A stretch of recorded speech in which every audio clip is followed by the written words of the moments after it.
Going once, going twice, sold! You're listening to the Property Pod. Today is how do you pick a real estate agent? Yes, so That can be a couple of different things. Agents are now probably better educated as well as to what properties are going to sell for.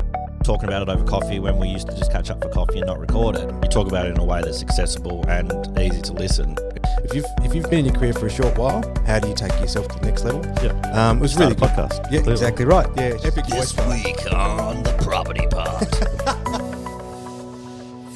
All right, everybody, welcome back to the Property Pod, your accessible and easy way into the property market. I'm your host, Aaron Horn, and I'm joined by my only real estate agent today, John McGregor. We have lost one. Yeah, we have what's lost going the berry. on? I think he's just made room for the space. No, to be honest, he's looking after his daughter. He is, yeah. Yeah, so Quinn's...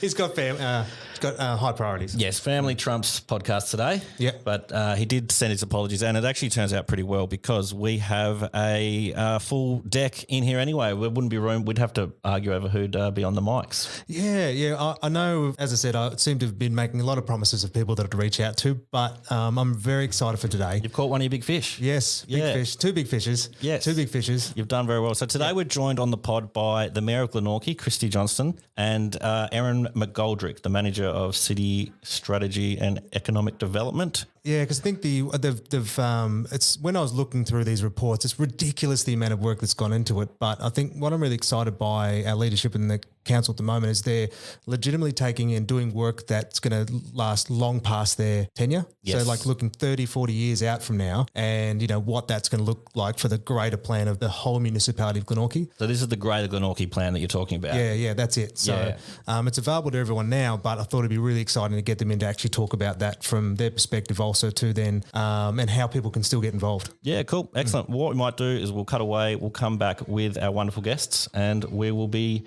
right into the thick of things with your big fish. All right. Oh, yeah. Reel them in. Alrighty. 414 Property Co. All types of property for all types of people. At 414 Property Co, we believe that property is for everyone. White collar, blue collar, no collar, dog collar. Whoever you are, we will find the property for you. Contact 414 Property Co at www.414.com.au.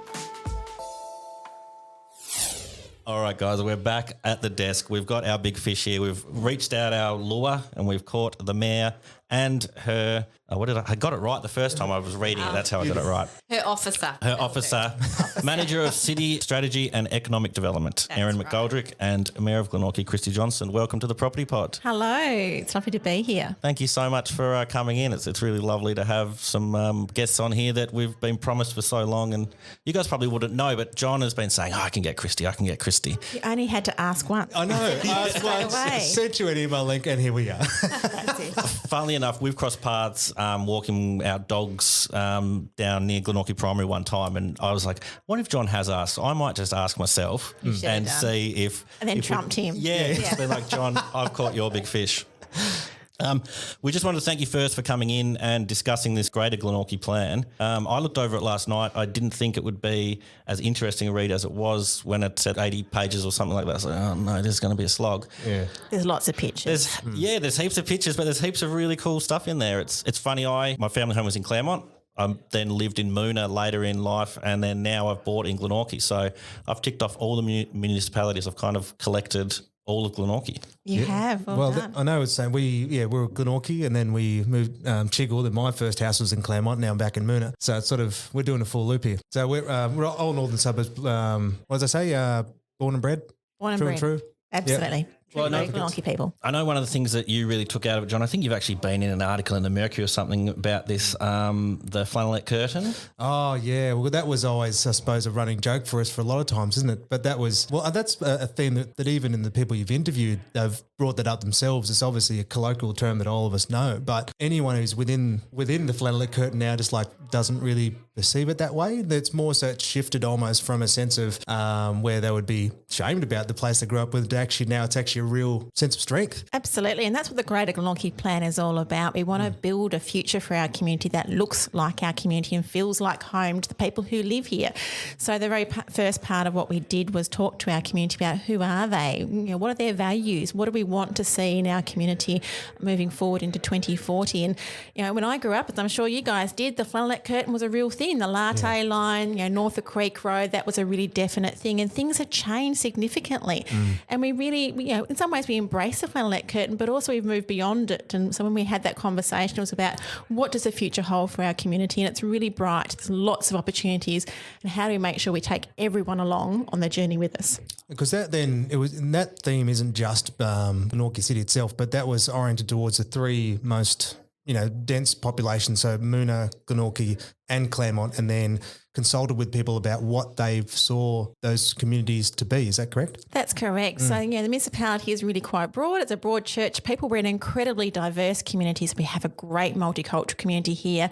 We have a range of people from highly skilled manufacturers, professionals, to our retailers, to our allied health service workers, who all contribute such a lot to our local economy. But we want to make sure that we don't end up bland and like every other city in the state or in the country, in the world. We want to be really uniquely Glenorchy. And one thing that came through really strongly from our Glenorchy identity piece is that we are genuine, real people. What you see is what you get. We don't hide from who we are. We're not ashamed. We're really quite bold about it. And we welcome everybody into our cities. So the Moona, Glenorchy and Claremont CBDs all have very unique characters. We want to make sure that when we build our urban form in the coming years, that it replicates the people who live there. Yeah, I really like that. I think there was something in one of the comments from one of the people that was interviewed in it, and they'd said something along the lines of Moona is such a grey little stretch of the main road. Like, where's all the art? Where's all the things that we want to see? And I was like, like when you think about it, like there's kind of the archway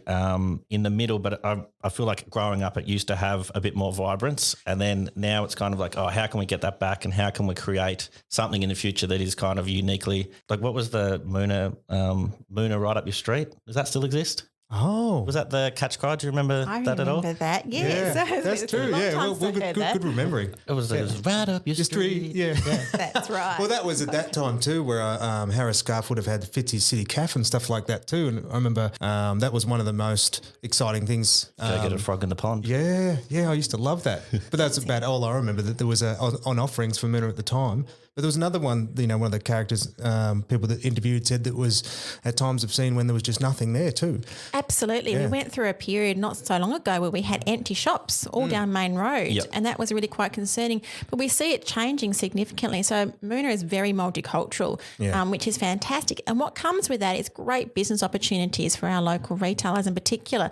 So we've seen new restaurants opening up, and St Albie's has changed the face of Moona. Most the definitely. Moona Art Centre is a fantastic community art space which people could travel from all around southern Tasmania to come and participate in the exhibitions there as well. So it's had a change. It's more vibrant. The alleyways are a great opportunity to go and explore. And we don't want to recreate North Hobart. North Hobart's great for North Hobart people, but we're Moona people. Yep. And so we want to make sure it's something that's special for Moona. It's right. about, the little African retailers and things like that in the laneways. It's about the Indian spices. It's about, Gurkha's clothing on Main Road, which is, a fantastic Nepalese couple of young people who've started up their own business, and it's fantastic. So it's about, those different kind of experiences and people actually going, hey, you know what? Travelling beyond the flannelette curtain to explore what's happening in Moona or Glenorchy and Claremont is really quite exciting. We want to be in that space. Yeah, absolutely. There's Japanese and Serenia Thai and Heaps of offer. Well, the thing is too is that like the diversity of the Moona culture in that sense, from both Western through to all around the world,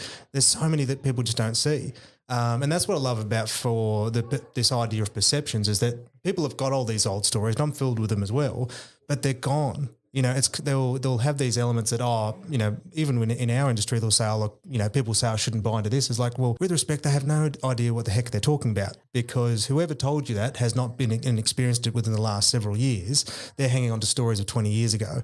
And that's what's really exciting, as for me, looking at this and, the hard work you guys have done putting this consultation plan together. This is looking 20 years forward. That's it. Yeah. So even, 20 years back's not relevant today, and what's relevant today is not going to be relevant 20 years from now. And that's always interesting because you often hear the voices of people who say, oh, well, I've lived here for 30 years and I can tell you what it's like. Yeah. But really the point of what we need to do and what we need to prepare for is all the 5 and 10-year-olds who are living here, what we can do to create that vision and make them want to stay. Like you Give guys them the have. pride of, I was born here and I love coming here and being a resident of the city. That's Yeah, right, because all definitely. the infrastructure that we provide at council, ultimately they're the people that's going to serve the 5 and 10-year-olds that are living here, growing up in Mona with their parents. That will have podcasts in the 2040s and they'll be looking back and say, oh, do you remember that amazing piece of media that came out in 2020, that horrible year, but there was one shining light. There was one shining light, the Glenorchy plan. Well, and what's that? Well, where did the genesis of this idea start for you both? The amount of work that obviously has gone into this. Where did this idea start originally that you wanted to build this vision for the future? So Glenorchy is growing so fast. We've got about a $1.5 billion pipeline of investment happening in our city right now, which is fantastic. And, in terms of manufacturing, in terms of housing and opportunities, retail, commercial precincts and things, which is great. But it could get out of control very quickly. And we want to make sure that we take everybody along that journey with us, that nobody misses out, because that's our character, that's who we are. We look after each other. We're genuine, real people. So to make sure as a council that we are facilitating that kind of development and making sure that we get the most out of it, that people get the local jobs and things like that, we needed to have a plan for the whole city. And so the Greater Glenorchy plan is really talking about the entire city. How do we make sure that the council dollar that we spend or the advocacy that we put onto state and federal government is tied into an actual plan that delivers results for our community. So that's where the Greater Glenorchy plan sort of genesis is. It's about who we are as a community, making sure that we build that community for in the future.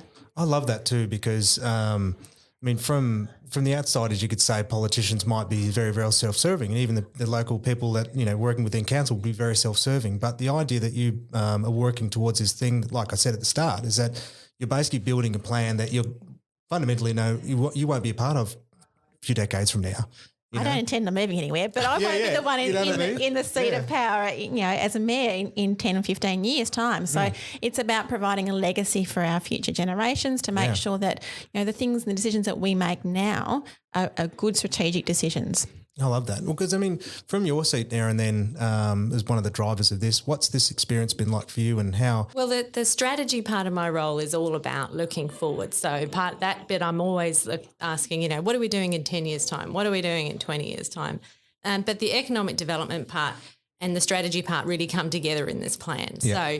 So as Christy said, we've got this huge investment pipeline in Glenorchy. We've got things like the light rail developing along the Northern Transit exciting. Corridor.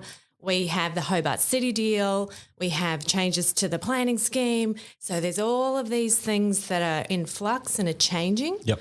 And there's opportunity in that. So that's the economic development part. If we're prepared, if we have a vision that actually all of the, the real genuine people of Glenorchy have fed into, then we're prepared to actually take advantage of the opportunity and all of that growth. So kind of build some ownership from the ground up. Absolutely.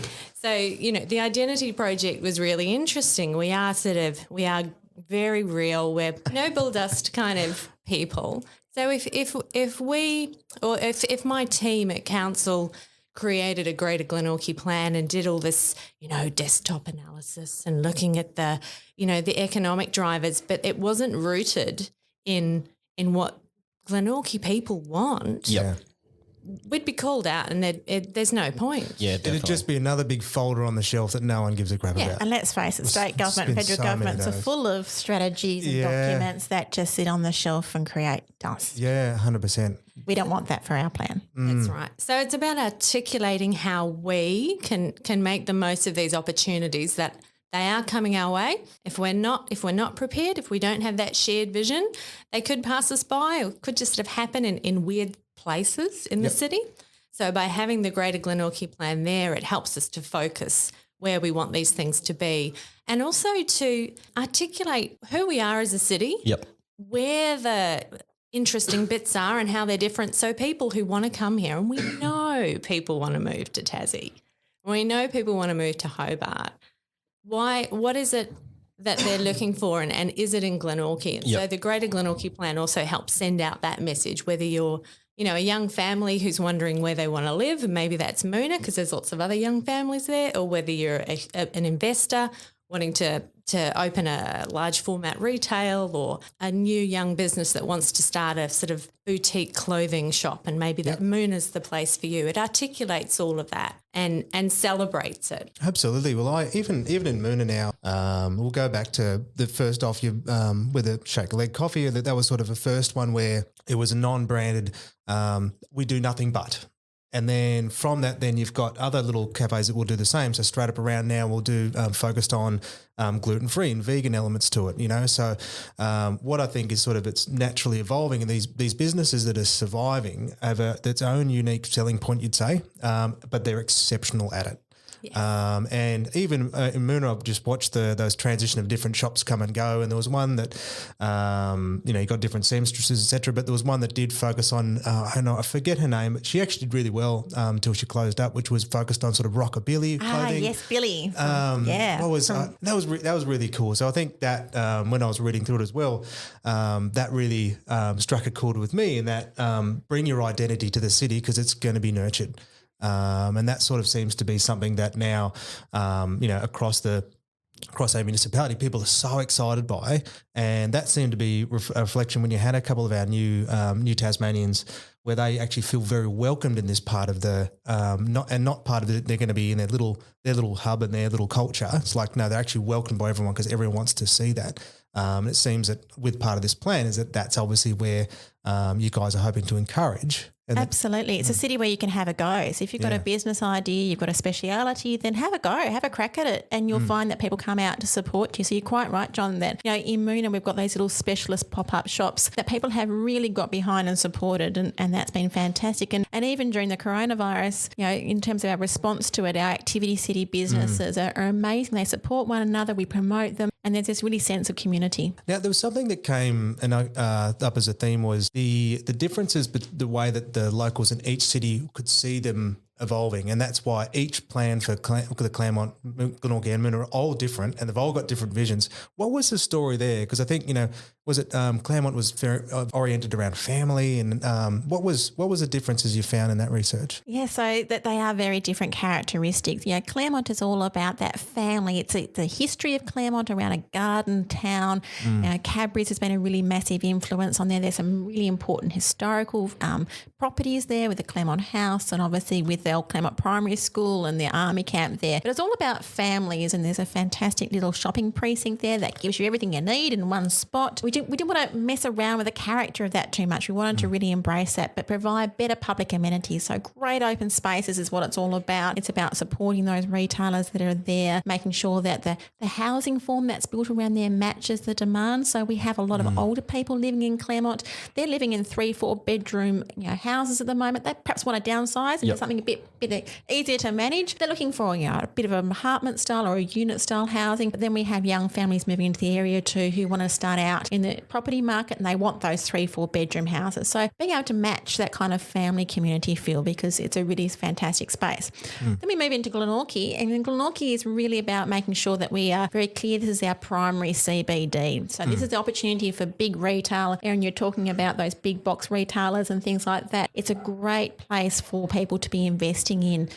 Also, extremely livable. It's right in the heart of the city. It's only a few minutes, hopefully, on a rail to the city, to Hobart CBD, but it is a really important primary retail sector precinct for us as well. Yeah. And it's the service centre as well. Absolutely. So thinking about the Glenorchy CBD, it's important to, dare I say it, go over our municipal boundaries. A lot of people come to our Glenorchy centre from Brighton, from New Norfolk. Yeah. It has the Centrelink, the library, the council, when you have to come and pay your rates. It has all of those, the things that mums generally tend to do. No offence, guys, but when you have to, you have to hit it and get 5 things done, pay the bills. Get it there. Glenorchy is the place to do it. Yes. That makes sense. Absolutely. And then we get to Moona, and it's all about really embracing that diversity. It's about making those unique boutique opportunities. It's about the laneways, the art, the culture, but also about the housing opportunities as well, because we know that Moona is becoming a very attractive place to invest in. Yeah. And Aaron's pointing to me, we had 124% growth in Moona, which is enormous. Population growth for Moona over the next 20 years is going to be huge, and there's really immense opportunity because Moona's got that proximity to the rail corridor and also to Hobart as well. Yeah. The population growth is happening organically, so without driving it, and the opportunity to develop good quality, medium density city living for those young families is enormous. That's a lot of population growth, and that is very close to the CBD. So there's huge opportunity there for investment. Absolutely. And that was, I'm glad you guys mentioned the rail corridor in that sense, because a lot of these big designs that you've had, they're all linked. It's a much more smart design of to how everyone's going to orient themselves and walk through these cities as well. So, and Moona, and some of them are almost complete reimagining of what it is right now. But what's really exciting though is that it seems to be that young people do want an alternative than just car travel. Being able to create these communities that they can be very, very excited about, leveraging all these good infrastructures that we have is going to be so important. I think it's just, and I think it's really exciting that you actually integrate that into those plans as well. Absolutely. So transport and land use go hand in hand together, and we really need state and federal governments to understand the importance of doing both at the same time, transport planning and land use planning. We are incredibly fortunate that as a municipality, our city has grown around an historic railway line. So our CBDs, our Claremont, Glenorchy and Moona CBDs centre around a railway line that we do not use at the moment. It Just seems like a no-brainer. It is an absolute no-brainer. It's $1 billion asset. I mean, if you're on the mainland wanting to set up a new railway line, in Sydney or in Melbourne, you're talking billions of dollars here. We already have that asset right through the hearts of our CBDs, and it connects them. It is really critical for moving forward to make sure we can actually achieve what's in the Greater Glenorchy plan, and we can capture the most of these economic development pipeline, that we actually have investment in passenger rail services along that line. It connects people to education, services and jobs. It also makes the housing much more affordable and attractive. So as you say, John, young people, they don't necessarily want to be having a car or the responsibility of owning and the cost of owning a car. They want to be able to catch the train to the city. They want to be able to, to walk around their city, have an accessible city. So our laneways and pathways and cycleways that connect each other are just as important as, the buildings that we have. Yeah, absolutely. And I know because I'm living in Albert Road now, and it makes me sound more fit than I am, but I ran to the gym, and then after that I walked to the supermarket and then walked back home with the groceries. Mate, look out. And it was just that reminders, like, this is what, this is, I suppose, exactly what the future idea is going to be. And the restriction, obviously, with the planning code as well, is that, with Moona, especially down the bottom section, you've got this post-World War II homes predominantly, and there isn't the capacity to be able to do medium density on it at all. And most of the development is oriented around we're doing separate units, which doesn't really add a whole lot more density than the single homes anyway. And so this marrying of the redevelopment and reimagining of the way that the railway and the transport is utilised, along with the shopping precincts, and then you've got these stories like I just experienced in the small way of being able to do the short walk, and the fact that we've got to be ready for the reality that it's going to double. All this is just so important. Absolutely. To keep up with the housing supply issues that we have at the moment, we really need to look at how can we densify our housing offering at the moment. And our planning scheme says to us that, if you're going to build a house, you need to have 2 car parks for every house. So if you're building 2 units, you need 4 car parks. Now that's a lot of space. That's not high value. It's not valuable to the property owners. It's not valuable to the community. What we want to be able to see is a more diverse response, I suppose, to the planning scheme, and saying, look, well, if you've got good public transport, then you don't actually need to have 2 cars per household. Yeah, you could probably get away with 1 car per household, or maybe even no cars per household. Yeah. So it's about making sure we've got good public transport offering, which then means that we can be more flexible in our land use response and the requirements that we have in our planning scheme, and we can actually say, well, dense housing is what we want. Apartments are great. You don't need to have a car park for every apartment, because we know that your supermarket's within walking distance. You've got great public transport 100 metres away. Everything you could possibly need is within within your CBD and you're living close to that. Well, the other part too is you think about even the cycleway that links all the way from the city through to Claremont as well. Is that by opening these up, you very quickly still have even better access through to the city in the way that you want to, because then you don't have to worry about all that extra rigmarole, car parking, all that kind of stuff. It's just that this actually brings this whole because I noticed in the plan too. Remember that we're at the base of a mountain, so there is a very limited amount of space. You can't just sprawl out. And a lot of the things that development that are doing at the moment, the large scale ones, are these urban sprawl, single dwelling developments that isn't going to really cater for what, a lot of people are trying to or could imagine themselves being a part of, which fundamentally is pushing people out of a community that they want to be a part of. That's exactly right. And it doesn't make good sense from strategic infrastructure planning as well. So the further out we sprawl, the further we need to stretch our infrastructure. So that's sewage and water infrastructure, it's stormwater infrastructure, road infrastructure. We need to build schools further and further out or ferry children in further from, out in the fringes into our CBD schools. So it doesn't make good sense in terms of strategic infrastructure planning to allow that kind of urban sprawl. It does make sense, though, to densify around our existing CBDs and around our existing infrastructure and maximise the benefit of what we already have in place. Yeah, 100%. And all these, though this initial consultation designs have been done, how can people start to now get involved in this process? Great question, John. Excellent. We have an online portal. It's called Let's Talk, one word, .gcc.tas.gov.au. So you can hop online if you have access to the internet, and you can have a look at all of the plans. So there's the full report, which I'm sure you guys have read every word of, which runs about 80 pages. We've also developed a summary document, so it's more like 20. What? Yeah. You didn't tell me this. Sucked in. You need to do your homework to get us on the show. I thoroughly enjoyed the read. We did talk about this before the show. So if you don't feel like reading the full document, we do have a summary in there. And more importantly, we've got the 3 precinct maps. So it's laid out in colour and form of what that future vision looks like for Claremont, Moona and Glenorchy. If you can't get online, we have a display up at Council Chambers, at the Moona Arts Centre, at Northgate Shopping Centre, and also at the name of the shopping Claremont centre. Plaza. Claremont Plaza. But everyone knows it's Claremont Village. Yeah, Claremont Village. Yeah. Claremont Village. That's so right. so there's information everywhere, and we really want to know any thoughts or feelings you have about the plan. Yep. By getting all this information in now, the master planning kind of layers up our people and their vision, the economic research, the socio-economic factors into this plan. And then the next stage from there is actually looking at our planning scheme and being able to sort of hang our hat on the Greater Glenorchy plan and go, well, these are the changes that we think we need in the scheme to support what we know our community wants to see. Yeah, absolutely.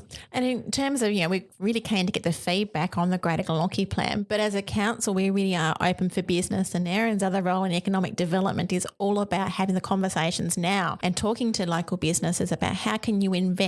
If you're looking to expand in the property market, it might be housing, residential, it might be commercial, and we've got lots of ideas in terms of what you can do right now to make a difference and to really be progressive in the way we're developing our cities. So we're very keen to have those conversations, and Erin and her team and our planners are here to help, and that's the key message. So if you're excited about Glenorchy and you think, I want to get ahead of the game and I want to jump in now and invest, please do, because we are ready to help you through that process and make sure that you get the best outcome, because when they get the best outcome, developers do, then our city does. It's jobs and it's fantastic for our community. Yeah, I love that. No, we caught up around this exact conversation as well, and it's to say, look, we all understand there are limitations of what we're available to us right now, but how is it then if you're in line with this vision, what can you do a little bit more? Yes, invest a little bit more or take a little bit more of a risk, because inevitably with the vision that we've got, it'll pay off without question. And you might have to go against the grain a little bit of what everyone else is doing, but it'll be worth it. And I think it's really exciting that especially with the council and your team,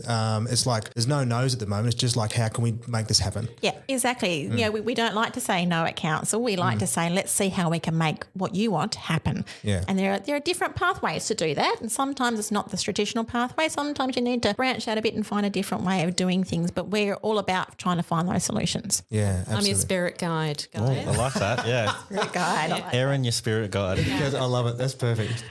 Well, thank you guys so much for coming in. I think we'll wrap that up there. It's been a really interesting. It was an interesting 80-page read, which I did go through. And you'll I wish I enjoy knew the there was 20-page I wish I knew there was a 20-page one when I was trying to get my son to sleep. But all is good. It's been amazing having you guys come in and talk to us, and thank you for asking that one time, John. That was all that was required. Absolutely. Just once. Anytime. Great fun. Yeah, we really appreciate your time. And anybody out there, we will add some links to the Greater Glenorchy Plan. Was it letstalk.gcc?